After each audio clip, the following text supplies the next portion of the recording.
Hey everybody, welcome back to another episode of the Music Den. I'm your host, Armando Venditti.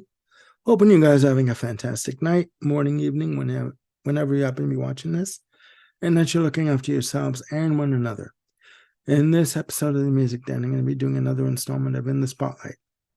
Now, I wasn't planning on doing this episode, but you know what? Sometimes the last minute episodes are a good idea, and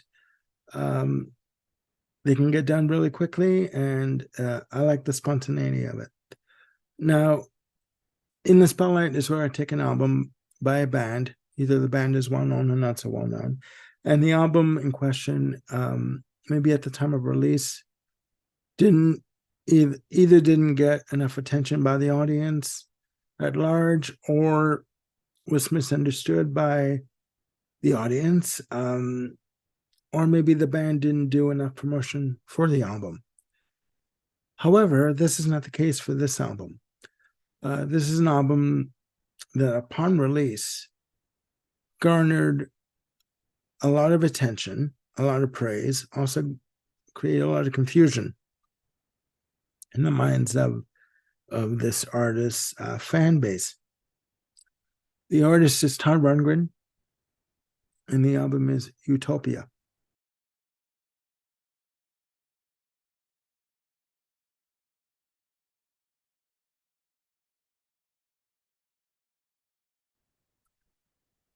Released in 1974 on Bearsville Records. This album, again, upon its release, was considered to be, in some circles, a prog rock masterpiece. And in some circles, people were looking at this thinking, what the hell did he do? Tod Rundgren, up until 1972, with the release of his album, Something Anything, was known as a pop rock artist. That album, Something Anything, featuring the single Hello, It's Me, was a smash hit. And as a result of it being successful, excuse me, I have an itchy nose, Tod Rundgren, for lack of a better term, jumped ship and rebelled in terms of the type of music he wanted to do. He was not comfortable with the notoriety that he got with Something Anything. So he wanted to rebel against what he had done and just basically not only throw the rule book out the window for what pop rock music was, but basically blow the book up. Okay. He released in 1973 A Wizard, a True Star, featuring 19 tracks. Again, he was starting to push the boundaries of what it meant to release albums and how much music could be fit onto one side of an album. He released Todd in 1974, another double album. He went for it in 1974 with the band he put together called Utopia. Now, upon release, again, this album confused a lot of people. It is considered, again, to be a prog rock classic. It's also considered to be a very confusing album.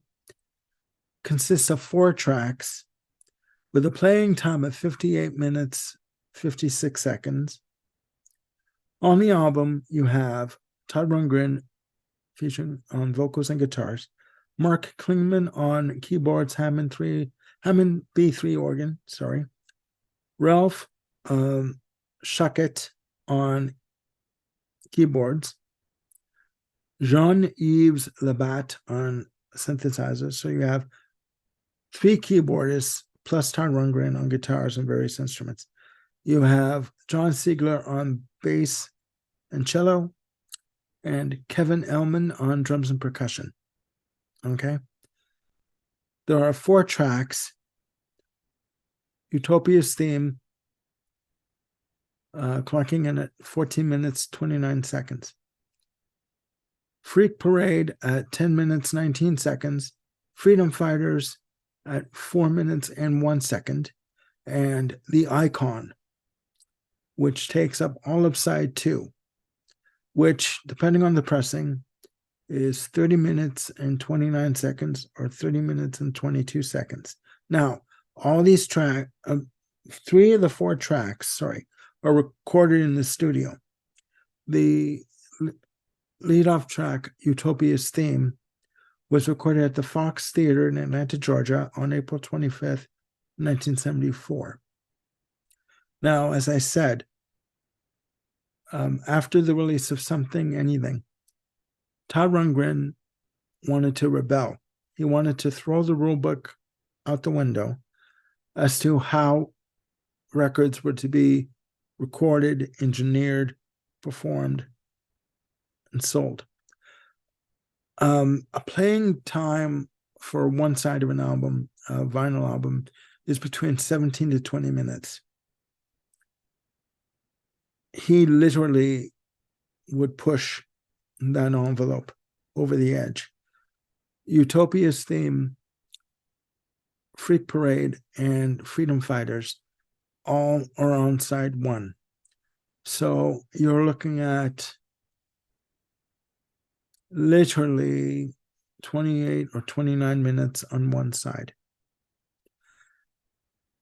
Now, in order to achieve that, he had to compress the tracks, the music, during engineering and mixing, which meant a loss of quality and sound.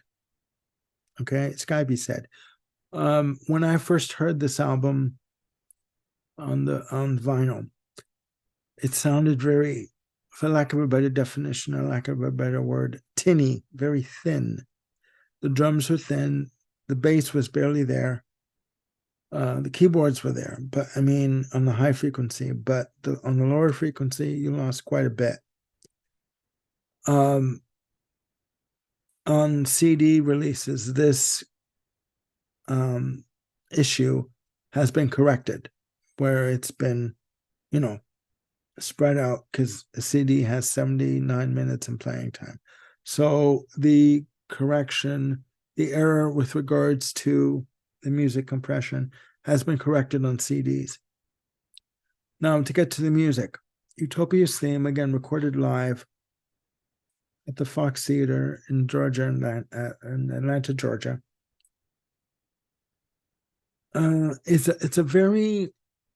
Has a very sort of outer space kind of feel to it. A lot of keyboards, the heavy drumming.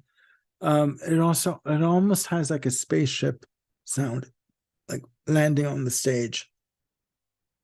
And the hatch opens and he comes out with his guitar and he's walking down the stairs to stage level. And the keyboards are coming in very textured, very ornate. Basically, you're flooded with those keyboard passages that come in. And then he comes in on vocal, almost about 5 minutes into it. It's all keyboard oriented and drums and guitar. Again, fantastic track. Has a outer space kind of feel to it. Then it segues into Freak Parade at 10 minutes and 19 seconds. And again, very frenetic, very frantic type of an arrangement. Different tempos, frenetic tempos, I guess you'd call them. Very quick time signature changes, tempo changes, a lot of drumming, a lot of use of harmony vocals that he does, Rundgren does. Freedom Fighters is almost I guess one of the most more pop-oriented tracks on the album, clocking in at 4 minutes and 1 second or 4 minutes and 5 seconds, depending on the pressing. again, he didn't take any half measures. He did whatever Tod Rundgren did whatever the hell he wanted to do. And if he didn't like it, so what? He did what he wanted to do. Side two is the track The Icon. 30 minutes plus, 30 minutes and 20 some odd seconds, depending on the pressing, either 22 or 29 seconds. Very long, very ornate, very grand. A lot of drumming, a lot of keyboard passages, very, again, textured keyboard passages, quick time signature changes, quick tempo changes. This track has more of a rhythmic feel to it, more like a funk kind of a rhythm on the using bass. Fantastic. Different sections. There's a nice piano, acoustic piano section that they have. Also very sort of moody keyboard passages. Just it's a very different album, right? Very different music sounding. I tend to think that he wanted to take what groups like King Crimson, Genesis, Yes, Gentle Giant, what they were doing, and sort of just pushing it over the top. You know what I mean? At this point in time, you got to remember, groups like Genesis and Yes were releasing, Lamb Lies Down on Broadway, Tales of Topographic Oceans, all fantastic, sprawling epics. I think Tod Rundgren wanted to take that element and just magnify it by about 100%. Does he do it? Does he achieve this grand accomplishment? In some cases, yes, and in some cases, no. I would say if you were, like I've said before on other episodes of In the Spotlight, take an album that I talk about, and sit down and put it on the stereo and turn off the lights and close your eyes and just let the music take you away. For this album, I think you have to take this album in segments and in doses. For example, if you were to listen to this all the way through, you would be affected by the end of it. I would personally listen to side one and then side two, like on separate nights. Okay.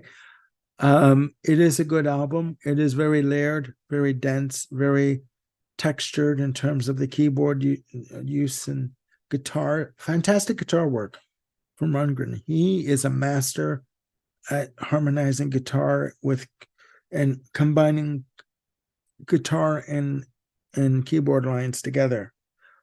I do think that for anyone that wants to get into prog to listen to this album would be a challenge. You'd have to take it in doses, as I said. Again, it was very popular when it came out. It polarized some people. Some people liked it. Some people couldn't make heads or tails of it.